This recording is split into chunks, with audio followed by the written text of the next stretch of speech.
Hello everyone welcome back to Telugu ఉద్యోగ సందేశాలు YouTube channel. ఈ వీడియోలో మీ ముందుకు వండర్ఫుల్ సెంట్రల్ గవర్నమెంట్ జాబ్ నోటిఫికేషన్తో రావడం జరిగింది. ఎటువంటి ఎక్స్పీరియన్స్ లేకుండా ఆంధ్రప్రదేశ్ అలాగే తెలంగాణ ఉన్న ప్రతి ఒక్క మేల్ అండ్ ఫీమేల్ అభ్యర్థులు అందరూ అప్లై చేసుకునే జాబ్ నోటిఫికేషన్ మనకు వచ్చేసి ఇస్రో నుంచి అయితే అఫీషియల్గా ఈరోజు నోటిఫికేషన్ అయితే రిలీజ్ అవ్వడం జరిగింది. జాబ్లో జాయిన్ అవ్వగానే 1,00,000 శాలరీ అనమాట.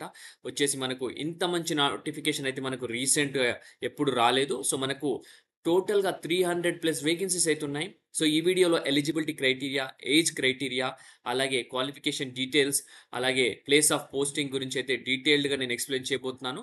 సో వీడియోని క్లియర్‌గా ఎండ్ వరకు చూడడానికి ట్రై చేయండి. చిన్న రిక్వెస్ట్ ఏంటంటే వీడియో నచ్చితే వీడియోని లైక్ చేసి వీలైనంత వరకు ప్రతి ఒక్కరికి షేర్ చేయండి. అలాగే మన ఛానల్ ఫస్ట్ టైమ్ వచ్చిన యూజర్ ఉంటే గనుక వెంటనే ఛానల్ సబ్స్క్రైబ్ చేసుకొని పక్కన ఉన్న బెల్ ఐకాన్ యాక్టివేట్ చేసుకోండి. సో దట్ నెక్స్ట్ టైం మనం ఏ వీడియోస్ చేసినా మీకు అప్డేట్స్ రూపంలో రావడం జరుగుతుంది. ఓకే. సో ఇంకొకటి ఏంటంటే మన ఛానల్‌కి సంబంధించిన టెలిగ్రామ్ లింక్, అలాగే ఇన్‌స్టాగ్రామ్ పేజ్ సంబంధించిన లింక్స్ వచ్చేసి నేను డిస్క్రిప్షన్‌లో పేస్ట్ చేశాను, వీడియో డిస్క్రిప్షన్‌లో. సో మీరందరూ రియల్ టైమ్ అప్డేట్స్ కావాలంటే టెలిగ్రామ్ గ్రూప్‌లో జాయిన్ అవ్వండి. అలాగే ఇన్‌స్టాగ్రామ్ పేజ్‌ని ఫాలో అవ్వండి. So let us get into the official notification students. So official notification చూసుకున్నట్టయితే మనకు ఇస్రో నుంచి అయితే రావడం జరిగింది. Indian Space Research Organisation Central Government నుంచి గవర్నమెంట్ ఆఫ్ ఇండియాకి సంబంధించిన సంస్థ. వచ్చేసి నేను వెబ్‌సైట్‌లో అయితే ఉన్నాను. దానికి సంబంధించిన లింక్ నేను డిస్క్రిప్షన్‌లో పేస్ట్ చేశాను. అది గనుక క్లిక్ చేస్తే ఇలా పేజ్ అనేది ఓపెన్ అవుతుంది. ఓకే. సో ఈ పేజ్ అనేది ఓపెన్ అయిన తర్వాత మీరు కెరియర్ సెక్షన్స్‌లోకి వెళ్లి కెరియర్ అనే డ్రాప్ డౌన్ మీద క్లిక్ చేస్తే మీకు రిక్రూట్మెంట్ నోటీస్ అనేది కనబడుతుంది. సో ఇక్కడ మనకు వచ్చేసి రిక్రూట్మెంట్ నోటిఫికేషన్ సంబంధించిన డీటెయిల్స్ అయితే ఉన్నాయి. సో అది మనం డౌన్‌లోడ్ చేసుకుందాం. ఇప్పుడు ఇక్కడ చూసుకుంటే రీడ్ మోర్ అని ఉంది కదా! సో ఇక్కడికి వెళ్ళినాక మనం ఈ అడ్వర్టైజ్‌మెంట్ అనేది, ఈ బైలింగల్ అడ్వర్టైజ్‌మెంట్ అనేది మనం డౌన్‌లోడ్ చేసుకోవాలా. ఒకవేళ అప్లై చేసుకోవాలనుకుంటే మాత్రం ఇక్కడ క్లిక్ హియర్ టు అప్లై అనే బటన్ పైన క్లిక్ చేస్తే మీరు అప్లికేషన్ అనేది స్టార్ట్ అవుతుంది. ఓకే. 27th మే నుంచి అయితే అప్లికేషన్ స్టార్ట్ అయింది. ఈ రోజు నుంచి స్టార్ట్ అయింది. సో మీరు అప్లై చేసుకునే వాళ్ళు అప్లై చేసుకోవచ్చు. సో అడ్వర్టైజ్‌మెంట్ డౌన్‌లోడ్ చేస్తున్నా ఇప్పుడు. సో దాని గురించి డిస్కస్ చేసుకుందాం డీటెయిల్‌గా. సో అడ్వర్టైజ్‌మెంట్ అయితే డౌన్‌లోడ్ అయిపోయింది. సో డీటెయిల్‌గా డిస్కస్ చేసుకుందాం.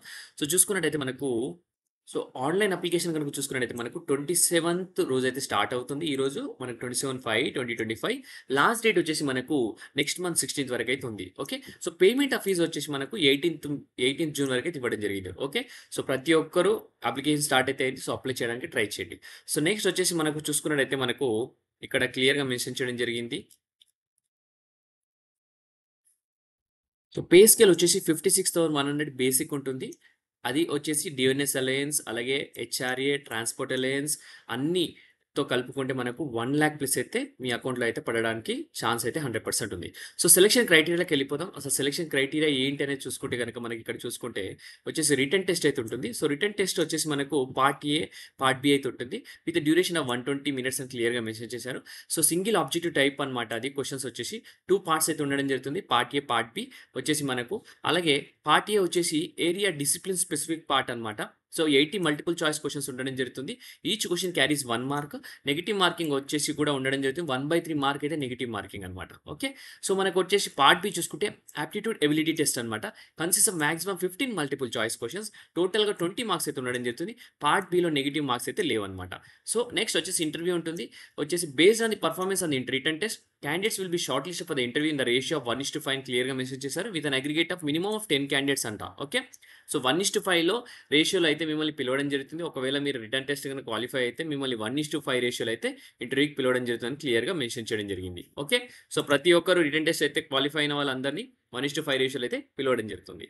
సో నెక్స్ట్ వచ్చేసి మనకు చూసుకున్నట్టయితే నేమ్ ఆఫ్ ది పొజిషన్ చూసుకుంటే మనకు సైంటిస్ట్ అనే పొజిషన్‌కి మనకు టోటల్‌గా 113 వేకెన్సీస్ ఉన్నాయి. టోటల్‌గా మనకు వచ్చేసి ఎడ్యుకేషనల్ క్వాలిఫికేషన్ చూసుకుంటే 65% అయితే బీటెక్‌లో, బీఈలో ఉండాలని క్లియర్‌గా మెన్షన్ చేశారు. So scientist or engineer electronics అనమాట. So BE, B Tech in electronics communication engineering with an aggregate of 65% CGPA ప్రతి ఒక్కరు అప్లై చేసుకోవచ్చనమాట. నెక్స్ట్ వచ్చేసి సైంటిస్ట్, ఇంజినీర్, మెకానికల్ చూసుకుంటే 160 వేకెన్సీస్ ఉన్నాయి. బీఈ, బీటెక్ చేసిన ప్రతి ఒక్క అభ్యర్థి మెకానికల్‌లో 65% అగ్రిగేట్ ఉన్న వాళ్ళందరూ అప్లై చేసుకోవచ్చనమాట. Scientist, engineer, computer science engineering వాళ్ళకి 44 వేకెన్సీస్ ఉన్నాయి. బీఈ, బీటెక్ చేసిన ప్రతి ఒక్క అభ్యర్థి కంప్యూటర్ సైన్స్‌లో చేసిన వాళ్ళందరూ అప్లై చేసుకోవచ్చు. బట్ కండిషన్ వచ్చేసి 65% అయితే మీకు సీజీపీఏ ఉండాలనమాట. Next C scientist and engineer electronics PRL అనమాట. BE, BTech electronics communication engineering ఉంటే సరిపోతుంది. 65% సీజీపీఏ ఉండాలా. అందులో 2 వేకెన్సీ అయితే ఉన్నాయి. సో నెక్స్ట్ వచ్చేసి మనకు scientist, engineer with computer science 1 vacancy ఉన్నాయి. పీఆర్ఎల్‌కి సంబంధించింది. బీఈ, బీటెక్ చేస్తే సరిపోతుంది. 65% ఉండాలని క్లియర్‌గా మెన్షన్ చేశారు. సో పీడబ్ల్యూడీ క్యాండిడేట్స్‌కి స్పెసిఫిక్ అయితే పోస్టింగ్ అయితే ఆల్రెడీ డిసైడ్ అవ్వడం జరిగింది. హెచ్ఎస్ఎఫ్‌సి బెంగుళూరు, అలాగే ఇక్కడ Mahendragiri, SDSC Sriharikota. So code words ఇవ్వడం జరిగింది తిరువనంతపూర్, అలాగే ఇస్ట్రాక్ బెంగుళూరు అనమాట. సో ఈ ప్లేసెస్‌లో అయితే ఫిజికల్లీ డిసేబుల్డ్ పర్సన్స్‌కి అయితే పోస్టింగ్ అయితే ఇవ్వడం జరుగుతుంది. సో ఇంకొకటి ఏంటంటే graduation you have completed within the stipulated duration of the course as prescribed by the university. Candidates who are going to complete the above course in the academic 2025 are also eligible అని క్లియర్‌గా mention చేస్తున్నారు. So final ఇయర్‌లో ఉన్న students కూడా apply చేసుకోవచ్చు ఈ జాబ్‌కి. So but మీరంటే డాక్యుమెంట్స్ అయితే ప్రొడ్యూస్ చేయాల్సి ఉంటుంది during the time of interview అని క్లియర్‌గా మెన్షన్ చేశారు. ఓకే. సో 65% అయితే సీజీపీఏ కూడా ఉండాలా. Okay. BE, BTech, electronics, computer science and mechanical అనమాట. సో నెక్స్ట్ చూసుకున్నట్టయితే మనకు ఇక్కడ క్యాస్ట్ సర్టిఫికేట్ సంబంధించి రిలాక్సేషన్స్ కూడా ఉన్నాయి as per government rules. So candidates వచ్చేసి మల్టిపుల్ పోస్ట్‌కి అప్లై చేయాలనుకుంటే సేమ్ కామన్ రిటర్న్ ఎగ్జామినేషన్ అయితే ఉంటుంది. But candidate have to make application fees separately అనమాట. ఓకే. సో సెపరేట్ ఫీజ్ అయితే కట్టాల్సి ఉంటుంది. డిఫరెంట్ పోస్ట్‌కి మీరు అప్లై చేస్తే సెపరేట్ ఫీజ్ అయితే కట్టాల్సి ఉంటుందని క్లియర్‌గా మెన్షన్ చేయడం జరిగింది. ఓకే. నో అబ్జెక్షన్ సర్టిఫికేట్ అయితే ప్రొడ్యూస్ చేయాలి. ఒకవేళ మీరు గవర్నమెంట్ ఆర్గనైజేషన్‌లో పనిచేస్తే సెంట్రల్ ఆర్ స్టేట్ గవర్నమెంట్ అని కూడా క్లియర్‌గా మెన్షన్ చేయడం జరిగింది. ఇంకోటి ఏంటంటే అప్లికేషన్ ఫీస్ గనుక చూసుకుంటే మనకు 750 రూపీస్ అయితే యాక్చువల్‌గా అప్లికేషన్ ఫీస్. అలాగే ఏంటంటే ఒకవేళ మీరు గనుక రిటన్ టెస్ట్ అయిపోయాక మీకు 250 రూపీస్ డిడక్ట్ చేసుకొని మిగతా 500 రూపీస్ అయితే రీఫండ్ చేయడం అని క్లియర్‌గా ఇక్కడ మెన్షన్ చేశారు. 750 refund in full for the candidates who are exempted from the SC, ST, PWD candidates అని క్లియర్‌గా మెన్షన్ చేశారు.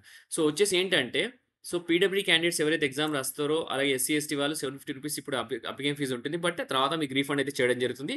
మిగతా వాళ్ళకైతే 500 మాత్రమే రీఫండ్ చేస్తారు. 250 మాత్రం అప్లికేషన్ ఫీజుగా వాళ్ళకి కట్టుకోవడం జరుగుతుందనమాట. ఓకే. సో అది ఓన్లీ ఆన్‌లైన్ పేమెంట్ చేయాల్సి ఉంటుంది. సో ఆన్‌లైన్ పేమెంట్ చేసిన తర్వాత మీకు రిటర్న్ కూడా అలాగనే రావడం జరుగుతుంది.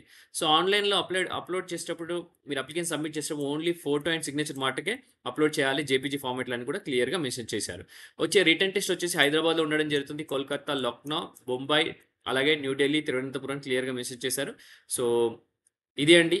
సో దీనికి సంబంధించిన ఇంటర్వ్యూ డీటెయిల్స్ సంబంధించిన రిటర్న్ టెస్ట్ డీటెయిల్స్ సంబంధించిందైతే ఎక్స్‌ప్లెయిన్ చేయడం జరిగింది. వీడియోలో క్లియర్ కట్ కంప్లీట్ డీటెయిల్స్ అయితే ఎక్స్‌ప్లెయిన్ చేశాను. సో వీడియో అందరికీ నచ్చిందని నచ్చితే వీడియోని లైక్ చేసి వీలైనంత వరకు ప్రతి ఒక్కరికి షేర్ చేయండి. ఓకే. సో దీనికి సంబంధించిన పీడీఎఫ్ ఫైల్ కూడా పేస్ట్ చేశాను. సో ప్రతి ఒక్కరు అక్కడి నుంచి చూసి మీరు డౌన్‌లోడ్ చేసుకొని అప్లై చేయండి. ఇంకా ఈ వీడియో ముగిస్తున్నాను. నెక్స్ట్ ఇంకొక మంచి వీడియోతో రావడానికి ట్రై చేస్తాను. Thank you for watching the video. Have a great day.